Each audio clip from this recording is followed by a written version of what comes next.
Амансыздар мекендештер, ассаламу алейкум. Ушул видео менен Россия келе тургандарга да жетип жүрсүн ушул видео. Адамна Россия өлкөсүндө жүргөн бир туугандардын баары көрсүн. Максимал түрдө бөлүшүп коюңуздар.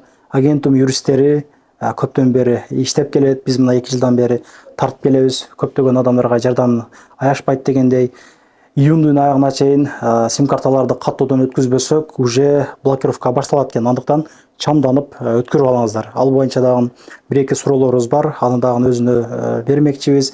Анан мына июнь аягынан баштап уже мына кимдир бирөө Россияга кире турган болсо, RUID деген тиркеме бар экен. Ошол тиркемеден аты жөнүңүздү, полный данныйларыңыздарды толтуруп, эмнеге келесиздер, ошолорду полный толтурган болсоңуздар, кимдир бирөө Россияга келе турган болсо, 72 саат алдынан ошол QR код чыгат экен. Ошол QR код аркылуу киребиз экен эми. Андыктан туугандар, бул маалымат баарына жетип түшсүн. Бизден алыстабай туруңуздар. Мариям эжекебизге сөз берелик. Анан мына мурдагы видеолордо кыргызча сүйлөйбүрбү деп аябай көп жазыпсыздар. Эжекебиз Казан шаарынан болот. Андыктан кыргызча негизи түшүнүшөт, келип сүйлөшсөңүздөрчү. Анан орусча сүйлөп бергенде жакшы деп ойлойм. Андыктан бизден алыстабай туруңуздар. Приветствуем всех! В эфире команда правового центра «Агентум». Сегодня мы вам расскажем об изменениях, которые будут с 1 июля 2025 года и с 30 июня 2025 года. Начну с изменений, которые предстоят с 1 июля 2025 года. Итак, для борьбы с телефонным мошенничеством в Федеральный закон о связи были внесены поправки, согласно которым с 1 января 2025 года иностранные граждане могут приобрести сим-карту только по биометрии.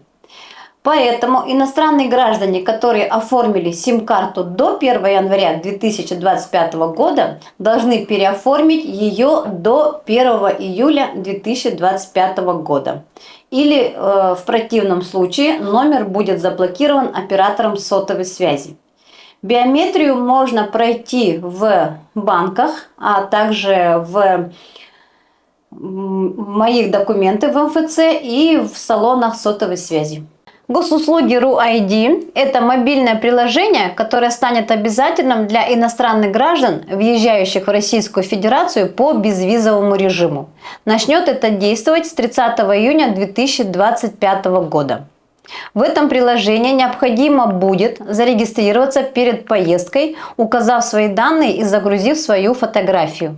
После регистрации будет сгенерирован QR-код, который нужно будет предъявлять при пересечении границы.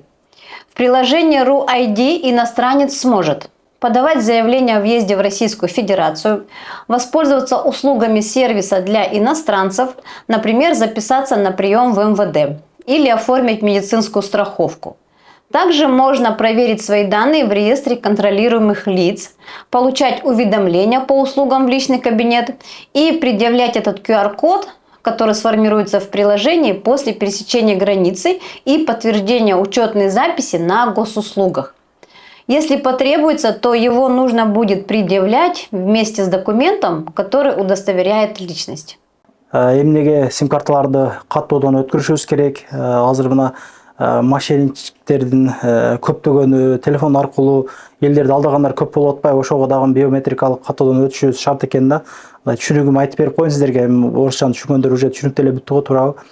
Ошо июндун аягына чейин ошол катталып алыңыздар. Көп жерде мисалы айтып атат, полный эле кандай документтер керек айтып койбойсуңбу десек айтат, разный сурап атат. Көп жерде жөн эле регистрация, перевод, паспорт менен эле, мисалы сотовый связьдары жөн эле оформить этип берип коюп атат дейт.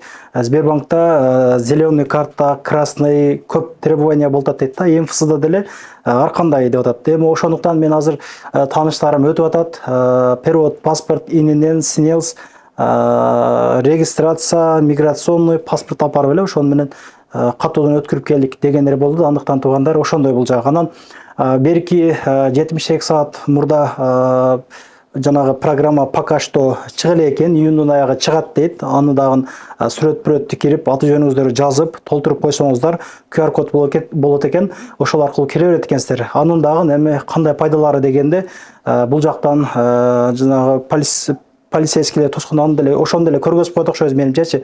Анан жанагы медицинский көрүктөн өткөрүүгө дагы ошол көп нерсеге каттоого турганга, өчүшкө турганга жардам берет экен. Кыскасыча оңойлоштурат документацияны деп атат да.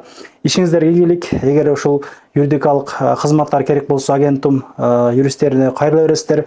Колдон келишинче көмөгүн көргөзөт. Буга чейин көп мекендештерге жардамын аябай жардам берип келишти. Ар дайым жакшылык күндөрдө жолугуп жүрө берелик туугандарым. Тынччылык аманчылык боло берсин. Анан мына группаларда, телеграмдардан текшерүү болуп атыптыр. Мына метрода, мына переходдо экен деп түшүнбөстүк видеолор болуп атат. Ал текшерүү, рейдтер бул ар дайым болуп келген. Документтерге так болуп жүргөн болсок, эч ким бизге эч нерсе дебейт дегендей. Ошол туугандар, каналыма каттаңыздар, группа контакттерин бөлүшүп коюңуздар. Эми котормошундан өзүм келтирип койдум. Түшүнгөндөр түшүндү. Ашык кемини мында комментарийга толтуруп коесуздар. Ассаламу алейкум. Анан дагы мекендештер кимдир бирөөлөрдө кирди чыкты маселелери болуп, ишеничтүү адамдарды таппай жаткан болсоңуздар, мен ушул жерге Сүйүн агамдын номерлерин коюп койгонмун. До конца айдайт, келгенден кийин 3 айга коюп берет, чыкпай туруп, чорныйдан, базадан текшерип берет. Ушул окшогон 7 орундуу Альфард Сиеналар менен чыгып келесиздер. Сүйүн кирди чыкты ушул жерге коюп койдум.